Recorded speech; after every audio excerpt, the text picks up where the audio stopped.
본문의 말씀 가지고 초대교회 중직자란 말씀으로 은혜 나누고 또 언약 붙드는 시간 되기를 바랍니다.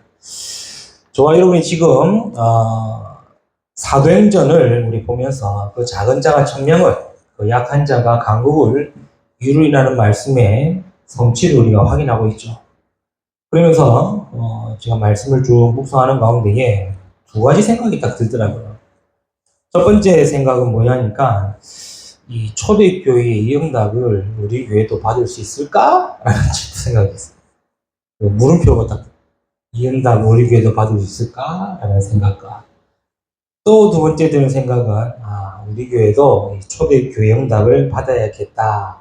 라는 생각이, 느낌표의 생각이 들어오죠. 그러면서 제가 계속 생각됐던 것이 몇 번째일까요? 첫 번째일까요? 두 번째일까요? 까의 질문일까요? 다의 느낌표일까요?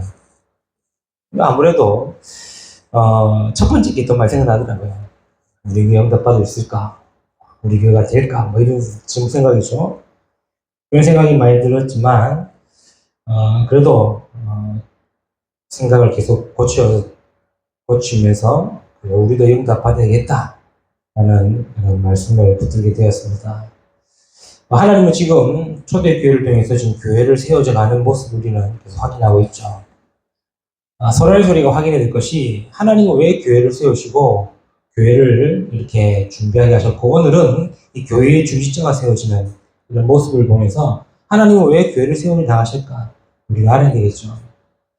그 말은 교회를 통하여서만이 무엇이 증거될 수 있냐? 복음이 증거될 수 있기 때문에 그렇죠. 즉 하나님이 교회를 세우신 이유는 여러 가지 얘기했지만 복음 필요한 현장에 있기 때문에 그 현장에 교회를 세우셨다라고 볼 수 있겠죠. 사도행전 2장부터 5장까지 내용을 쭉 보면 알지 않습니까? 많은 사람들이 복음을 모르고 있는 거예요. 교회도 다니고, 아니죠. 교회는 안 다녔죠. 성전이었죠. 그 성전을 중심으로 해서 법과 또 규칙과 제도와 전통을 막 지켰지만, 그럼에도 불구하고 무엇만 몰랐냐? 복음만 모르고 있었다는 거예요. 오히려 율법을 지켜야 구원받을 수 있다라고 얘기하고 있고, 율법에 어긋나거나 율법을 저버리면은 안 된다라고 가르치는 그 속에서 복음만 모르고 있는 거예요. 그런데 하나님이 베드로를 중심으로 초대교회를 시작해 하심으로 무엇을 알리셨냐? 복음을 알리신 거예요. 그 복음이 바로 예수가 그리스도 되신다는 이 사실의 복음을 하나님은 알리게 하신 거예요. 즉 하나님은 베드로를 통해서 지금 초대교회 통해서 지금 무엇을 계속 얘기하고 계시냐? 정말로 필요한 것은 그리스도의 복음이다. 이것을 얘기하시는 거예요. 그래서 사도행전 2장, 3장, 4장, 5장 쭉 내보시면 알지 않습니까? 베드로가 뭐 얘기하느냐? 하나님이 선지자들을 통해서 약속하신 메시아의 언약이 있다. 그 메시아의 언약이 그리스도로 오셔서 그리스도를 통해서 인간의 모든 문제 얘기를 하실 것이다. 지금 그 얘기를 사도행전 2장부터 계속 얘기했던 거예요. 그 그리스도를 하나님이 예수를 통해서 성취하셨고, 예수 그리스도를 통해서 하나님의 언약이 이루어졌다라고 얘기하는 건데, 너희들이 그 예수를 십자가 못 박혀 죽었다는 거예요. 그러나 하나님이 그리스도이심으로 말미암아 그 예수를 죽은 자 가운데서 살리셨고, 지금 그 예수를 믿음으로 말미암아 모든 문제 해결되고 구원받을 수 있다가 사도행전 2장, 3장, 4장, 5장의 내용인 거예요. 그렇죠. 사도행전 2장이 뭡니까? 15나라 사람들이 모여서 뭘 듣습니까? 형제들아, 이스라엘아, 들으라 하면서 뭘 얘기하죠? 하나님이 인간이 해결할 수 없는 근본의 문제를 해결할 수 있는 길을 알리셨다고 얘기하는 거예요. 선지자를 통하여서 계속 약속하셨던 그 메시아가 오실 것이라는 그 오심이 바로 예수고, 그 예수가 바로 그리스도시다. 그 얘기하고 있는 거예요. 그 그리스도를 믿어야 구원받고, 그 그리스도를 믿어야 죄의 문제 용서받고, 그 그리스도를 믿어야 하나님 만날 수 있다. 그 말이 2장, 3장, 4장, 5장에 계속 얘기하고 있는 거예요. 즉 하나님이 교회를 시작하게 하신 이유는 뭐냐? 복음이 증거되기 위해서, 복음이 선포되기 위해서 하나님이 교회를 시작하게 하셨다는 사실이죠. 그리고 또 교회가 시작되는 두 번째 이유가 뭡니까? 복음만이 참 구원의 축복이 있기 때문에 그렇죠. 아무리 율법을 지키고 아무리 전통을 지키고 아무리 제도와 규칙을 지킨다 할지라도 참 구원의 축복과 은혜 못 받는 겁니다. 오히려 더욱더 눌리게 되고 오히려 더욱더 힘들게 되어진 거겠죠. 왜냐? 율법은 지키라고 주신 거지만 못 지킬 것을 인정하고 율법을 성취하신 그리스도를 믿어야 되는 거예요. 그런데 아직도 이 유대인들은 뭡니까? 그 율법에서 못 벗어나는 거예요. 그래서 하나님이 베드로와 초대교회를 통해서 뭘 시작하셨냐? 복음만이 참 구원의 축복이 있다. 그러니까요, 2장, 3장, 4장, 5장의 말씀 보면 어떻게 있습니까? 믿고 죽게 돌아왔다는 말이 많은 거예요. 형제들아 우리가 어찌할꼬 사도행 2장의 말씀이 나오죠. 이 말을 들었던 많은 사람들이 마음에 찔려 우리가 죽게 돌아왔다. 믿고 세례를 받았니 그날에 제자의 수가 3,000이나 됐더라. 이런 식으로 2장, 3장, 4장, 5장에 뭘 얘기하느냐? 복음만이 참 구원의 축복이 있음을 얘기하는 거예요. 그래서 하나님이 교회를 시작하신 두 번째입니다. 그렇죠? 그리고 세 번째 이유가 뭐겠습니까? 이 하나님이 그리스도를 통해서 우리에게 주셨던 마지막 지상 명령이 성취되고 증거되기 위해서 필요한 것이 교회라는 거예요. 그래서 예루살렘부터 시작된 겁니다. 왜? 예루살렘과 그렇죠? 앞으로 6장 이후로는 뭡니까? 온 유대와 8장에는요 사마리아와 9장 이후부터는요 땅끝까지 이 그리스도의 마지막 지상 명령인 전도 선교의 이 말씀 성취를 위해서 그 사람이 교회를 시작하신 거예요. 이게 지금 베드로를 통해 초대교회 그 마가다락방에 모였던 120명의 성도들을 통해서 하나님의 교회를 시작하시고 세워 나간 이유인 거죠. 오늘은 뭡니까? 오늘은 그 교회에 중직자를 세우는 모습입니다. 중직자라 그러면은 교회의 일꾼을 세운다는 것과 마찬가지죠. 왜 그렇습니까? 지금 이 초대교회에 수많은 사람들이 모이고 있는 거예요. 사도행전 2장에는요, 신도의 수가 3,000명이나 일어난 거예요. 또 사도행전 4장에는요, 남자의 수만 5,000명이나 믿게 되었다고요. 남자의 수만 5,000명이면요, 여자, 노인, 아이들 다 치면요, 최하 10,000명 아닙니까? 아니, 이 바울이 그리스도의 복음을 얘기하고, 그리스도 안에만 참 구원의 축복이 있다고 얘기하고, 주님의 지상명령인 복음 증거했는데, 사도행전 4장에는 남자의 수만 5,000명이나 믿고 죽게 돌아왔다고 합니다. 사도행전 5장에는요, 믿고 죽게로 돌아오는 자가 더 많으니 남녀의 큰 무리가 돌아왔다. 그러니 120명으로 시작했던 그 작은 모임이 이렇게 성경에 기록되어 있는 숫자만 봐도 지금 수천 명이 모인 거예요.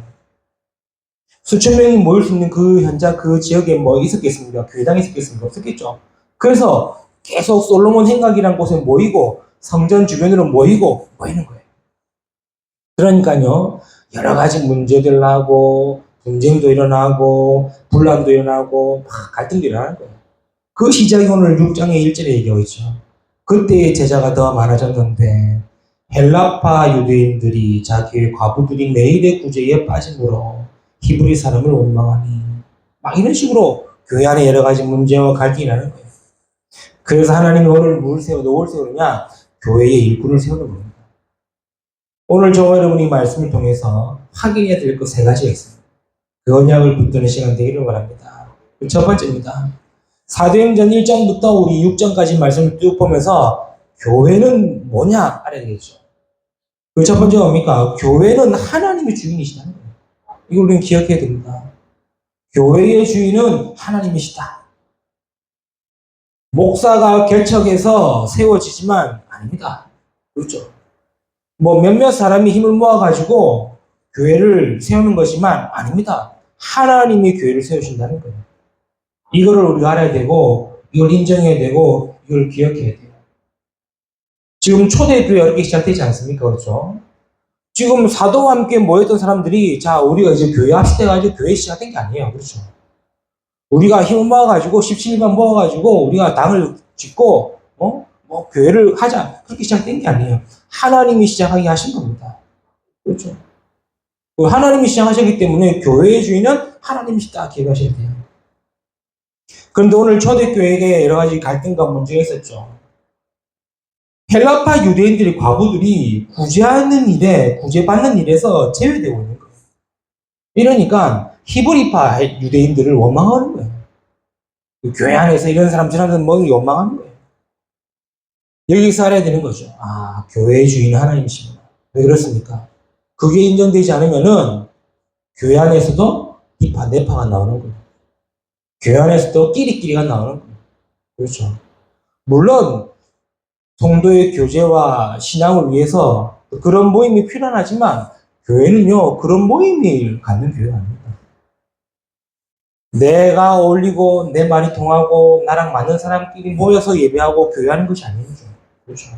교회는요 하나님이 주인이시기 때문에 하나님을 주인 삼는 자들의 모임을 교회입니다. 마태복음 16장 16절 18절에 주는 그리스도이시요 살아계신 하나님의 아들이십니다 고백했던 이 그리스도 이 베드로의 고백에 예수님 뭐라 말씀하십니까? 네 반석 위에 내 교회를 세우시겠다고 얘기하는 거예요. 이 말은 좋은 땅에 교회를 세우자가 아닙니다. 그리스도가 주인 되는 교회가 되어야 된다는 것이죠. 초대교회 성도들이 약하지만 무엇을 알고 있었습니까? 예수가 그리스도이심을 알고 믿은 자들입니다. 그 누구도 죄로 인하여 재앙과 지옥과 사단의 권세를 해결할 수 없지만 그리스도께서 십자가의 피 흘리심으로 모든 것을 끝내셨고 부활하셔서 모든 것을 이루셨다는 것을 알고 믿은 자들이에요. 그들이 교회를 이루어진 거예요. 그러니 니파 내파 이게 맞다 저게 맞다를 넘어서야 되는 거예요. 그렇죠. 인정할 건 인정하고 넘어서야 되는 거예요. 왜? 교회의 주인 하나님이십니다. 그렇죠. 우리는 그리스도를 믿어서 모인 자들의 모임이에요. 헬라파 유대인이다. 히브리파 유대인들이다. 그거 따질 필요가 없는 거예요. 그렇죠. 그거 따지고 그거 계산하면요. 교회가 안 됩니다. 교회는요. 그리스도를 믿은 자들, 그리스도를 주인 삼은 자들이 모이는 곳이 교회입니다. 그렇죠. 그래서 항상 기억하시죠. 아, 이 교회의 주인은 그리스도시고 하나님이시다. 나는 이 교회에 은혜 받는 자고 이 교회를 섬기는 자지 교회의 주인이 아닌 거예요. 그렇죠. 교회의 주인 하나님이십니다. 물론 교회 안에도 작은 분쟁과 작은 문제와 작은 어려움과 갈등이 있겠지만 그걸 넘어설 수 있어야 되는 거예요. 그렇죠. 왜냐? 교회의 주인 하나님이시기 때문에 그렇죠. 에베소서 1장 22절 23절에 뭐라고 그럽니까? 또 만물을 그의 발 아래 복종하게 하시고 그를 만물 위에 교회의 머리로 삼으셨느니라. 교회는 그의 몸이니 만물 안에서 만물을 충만하게 하신 이에 충만합니다. 하나님은 교회를 세우시고 교회의 주인 되심을 우리에게 알고 계시는 거예요. 그러니 이게 맞니 저게 맞니 생각하는 건 아닙니다. 그래서 교회는요 민주주의가 들어오면 안 돼요. 뭐 그렇다고 공산주의가 있어야 되냐 그것도 아니겠죠. 하나님 주의입니다. 그렇죠? 왜? 하나님이 핏값으로 세우신 곳이 교회예요. 그리스도의 핏값으로 세우신 게 교회예요. 그래서 그리스도께서는 교회의 머리가 되시고 우리는 그의 몸을 이루는 겁니다. 골로새 1장 18절도 뭐라 그럽니까? 그는 몸인 교회의 머리시라. 그가 근본이시요 죽은 자들 가운데서 먼저 나신 이시니 이는 친히 만물의 으뜸이 되리라 하시며 골로새도 기록하고 있죠. 그리스도는 교회의 머리가 되십니다. 그러니까요. 우리는요. 그 교회를 이루는 한 지체입니다. 그렇죠? 바울이 또 계속 얘기하지 않습니까? 팔 보고 네 팔이 다리 보고 네 이렇게 생기면 어떡하냐? 이렇게 다니면 어떡하냐? 라고 할 수 없다고 얘기하는 거예요. 눈 보고 눈이 입을 보고 입이 시끄럽다 조용해라 할 수 없다는 거예요. 다 필요하기 때문에 하나님이 교회를 이렇게 시작하셨다는 거예요. 그래서 지금 이 초대교회가 빨리 기억해야 되는 것이 뭐냐? 헬라파 유대인이 있고 히브리파 유대인이 있는 게 아니다는 거예요. 그렇죠. 그리고 좀 구제를 받는 게 좋고, 구제를 뭐, 빤대가지고 그것 때문에 싸울 필요가 없다고 얘기하는 거예요. 왜? 그리스도 안에서는 다 함께 가는 한 성도요, 한 지체라는 거예요. 이게 우리가 오늘 알아야 될 첫 번째입니다. 교회의 주인은 하나님이시다. 교회의 주인은 그리스도시다. 우리는 그리스도를 주인 삼은 자들이야. 그렇죠. 그래서 우리는 그리스도를 주인 삼은 자들이기 때문에 교회에 대해서 왈가왈부할 필요 없어요. 교회에 대해서 이말저말 필요 없어요. 묵묵교리는 뭐 하는 데느냐? 교회 안에서 한 몸을 이루고 한 지체를 이루고 함께 가는 것입니다. 그래서 연약한 자가 있으면은 그래서 도와주는 거고, 어려운 자가 있으면은 함께 기도해 주는 거고, 여러 가지 좀 같이 못 가는 자가 있으면은 그들과 함께 하는 것이 그게 교회죠. 그렇죠. 왜냐? 교회의 주인은 하나님이시요, 우리는 그 교회를 이루는 한 지체, 한 몸이기 때문에 그렇죠. 지금 초대교회가 그 사건을 통해서 이 사도들이 뭘 세우느냐? 그래서 일꾼을 세우는 겁니다. 저와 여러분도 우리 교회가 초대교회의 주인이 그리스도로 시작된 것처럼 우리 교회도 그리스도가 주인이심을 고백하는 성도 되기를 축복합니다. 이렇게 우리가 교회가 시작됩니다. 두 번째입니다. 기억해야 될 게 뭡니까? 교회는 말씀 중심이 되어야 한다는 거예요. 교회는요, 사람 중심이 되면 안 됩니다. 일 중심이 되면 안 됩니다. 행사 중심이 되면 안 됩니다. 말씀 중심이 되어야 됩니다. 아무래도 교회가 있고 교회가 세워져 가다 보면은 여러 가지 일도 있고 행사도 있고 뭐 있겠죠.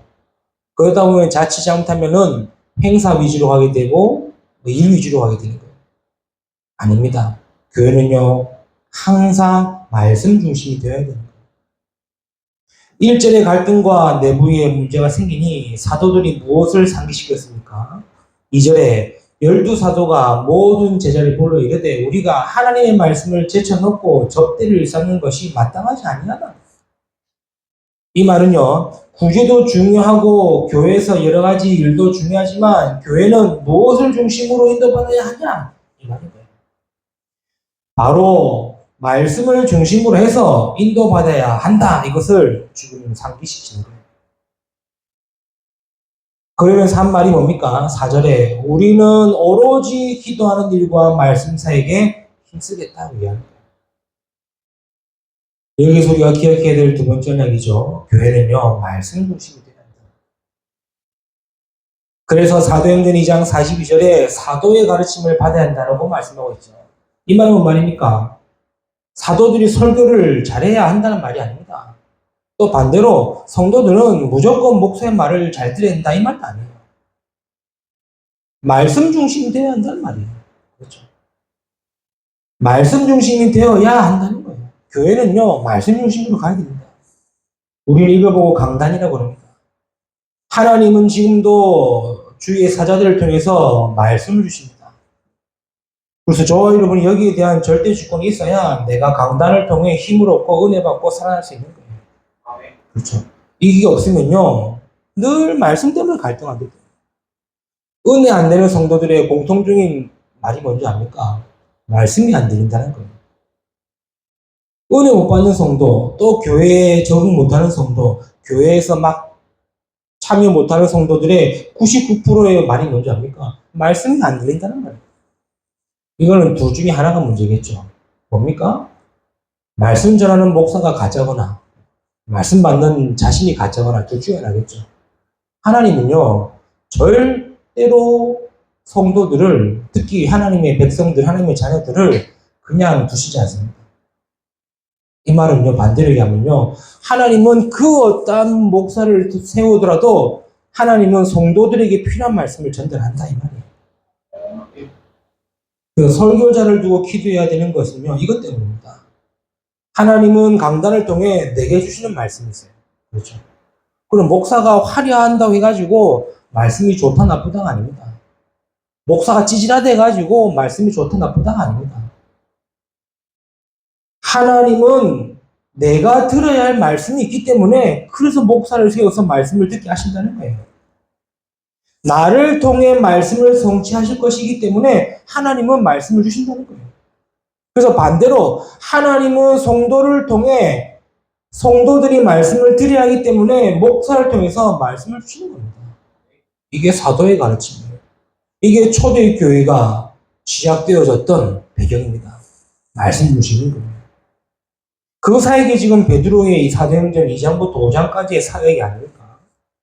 사도행전 2장에 15나라의 사람들이 모여서 들어야 할 말씀이 있기 때문에 하나님은 베드로를 통해서 말씀을 듣게 하시다는 거예요. 그것도 자기 나라의 방언대로. 이거는 베드로가 능력이 좋고 대단해서는 아니겠죠. 15나라의 사람들이 모여서 이 복음을 들어야 되는데 하나님은 연약하고 무식하고 모자란 베드로를 통해서 15나라 사람들에게 복음이 증거되게 하셨다는 거예요. 이게 사도의 가르침인 거예요. 사도행전 3장은요. 이 베드로가 안전병 일으키는 능력이 있어가지고 안전병 일으킨 게 아니지 않습니까? 베드로가 뭐 그런 이적과 기적을 일으킬 수 있는 뭔가 있어가 일으키지 않지 않습니까? 안전뱅이가 들어야 될 말씀이 있기 때문에 하나님은 베드로를 통해서 듣게 하셨다 이 말이에요. 그 말이 나사렛 예수 그리스도 이름 일어나 걸어라 그 말인 거예요. 반대로 얘기하면요. 40평생 안전뱅이는 한 번도 들어보지 못했단 말이 아닙니까? 한 번도 들어보지 못했단 말이에요. 나사렛 예수 그리스도 이름 일어나 걸어라 이 말은 못 들은 거예요. 들었던 말이 있겠죠. 들리는 말이 있겠죠. 이런저런 말이 있겠죠. 뭐 율법을 지켜야 되니, 뭐 제도가 뭐니, 규칙이 뭐니, 법이 뭐니 많이 들었겠죠. 성전 미문 앉아 있으니까 대제사장들이 왔다 갔다 하는 말 들었겠죠. 많은 유대인들이 성전에서 예배드리고 나오는 소리 들었겠죠. 그러나 40평생 한 번도 듣지 못했던 말이 베드로를 통해서 듣게 하셨다는 거예요. 이게 사도의 가르침입니다.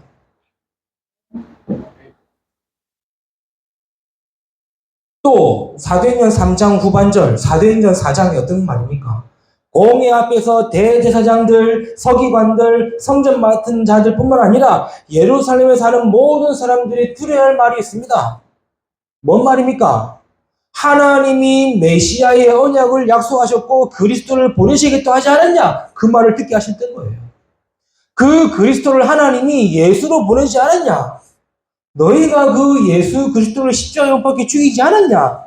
그러나 하나님이 그리스도를 부활하셔서 하나님의 보좌 우편에 앉으시고 지금 이 시간에 이 자리에 성령이 있다는 사실을 듣게 하시려고 베드로를 3장, 4장, 5장을 통해서 말씀하게 하십니다. 공회 앞에서. 이게 사도의 가르침입니다. 그렇죠? 뭔 말입니까? 하나님이 지금 내가 들어야 될 말씀이 있기 때문에 하나님이 주의 사자를 통해 주의 종을 통해서 듣게 하신다 이 말인 거예요. 그래서 사도의 가르침을 받으라는 말은 목사 말 잘 들으라는 말이 아니에요. 그렇죠? 목사 말대로 해라는 말이 아니에요. 이걸 우리가 너무 뭐라고 해야 될까요? 이 부분을 너무 좀 신격화 시키다 버리니까 그래서 나온 게 이단 사이비들 아닙니까? 아닙니다. 사도의 가르침을 받으라는 말은 하나님이 이 시간에 이 자리에 이곳에서 나에게 주시는 말씀이 있고 그 말씀을 주의 종을 통해서 주신다 이 말이에요. 그래서 교회는 말씀 중심이 되어야 되는 겁니다. 사도행전 5장 20절에는 뭐라고 합니까? 옥에 갇혔던 베드로를 하나님이 풀어주시면서 하신 말씀이 있죠. 가서 성전에 서서 이 생명의 말씀을 다 백성에게 말하라. 뭔 말이죠? 우리가 듣는 말씀은 곧 생명의 말씀이에요. 이 말씀을 들은 사람들이 교회로 모이게 되는 겁니다. 그래서 교회는 말씀 중심이 되어야 한다는 거예요. 목사가 개그의 캐릭터가 있으면은 뭐 편하겠죠. 또 목사가 좀 말주변이 좋고 말을 잘하면은 편하겠죠. 또 목사가 또 여러 가지 뭐 세상적 지식과 상식과 이런 전문 지식이 많으면은 편하겠죠. 그러나 진짜 목사에게 필요한 건 뭐다? 생명의 말씀입니다. 그렇죠. 지금 주님은 베드로에게 뭘 얘기하랍니까? 가서 유대의 전통을 얘기해라 이 말 안 했어요. 가서 시장에 가서 많은 사람들이 가가지고 뭐 말해라? 생명의 말씀 말해라는 거예요. 유대인의 법과 율례와 전통을 얘기하라가 하는 게 아니라 생명의 말씀, 예수 그리스도를 믿어야 구원받고 예수 그리스도 안에 참 복음 믿고 참 구원이 있음을 말하라고 얘기하지 않습니까? 목사의 그래서 교회는요 이 말씀 중심입니다. 생명의 말씀 중심. 베드로가 이 말씀 중심이 되니까요, 법정 앞에서도 담대히 말할 수 있었던 거 아닙니까? 그게 4장 19절에 나오지 않습니까? 베드로와 요한이 대답하여 이르되 하나님 앞에서 너희 말을 듣는 것이 하나님 말씀을 듣는 것보다 옳은가 판단하라. 왜 그랬습니까? 예수 얘기하지 말라고 지금 제사장들이 얘기하고 있지 않습니까? 서기관들이 모여서 예수 얘기 제발 하지 말라. 그때 말씀 중심과 딱 하나님 중심 되었던 이 베드로가 너희 말 듣는 게 맞는지 너희가 판단하라. 교회는요, 말씀 중심으로 가야 됩니다. 그렇죠?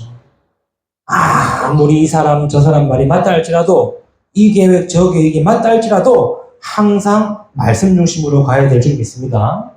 그래서 사도행전 5장 42절 말씀했지 않습니까? 그들이 날마다 성전에 있든지 집에 있든지 예수는 그리스도라고 가르치기와 전도하기 그치지 아니하니라. 어떻게 됩니까? 우리는 날마다입니다. 날마다 말씀 중심, 날마다 말씀 따라가는. 그렇죠? 그래서 집에서도 말씀, 교회에서도 말씀, 현장에서도 말씀. 이게 지금 사도행전 6장에 시작이 되는 거예요. 일꾼을 세우려고 하는데 뭘 중심으로 세우냐? 말씀 중심으로. 말씀 따라가는 자 중심으로. 초대교회가 말씀 중심 된 것처럼 우리 교회도 말씀 중심으로 인도받기를 축복합니다.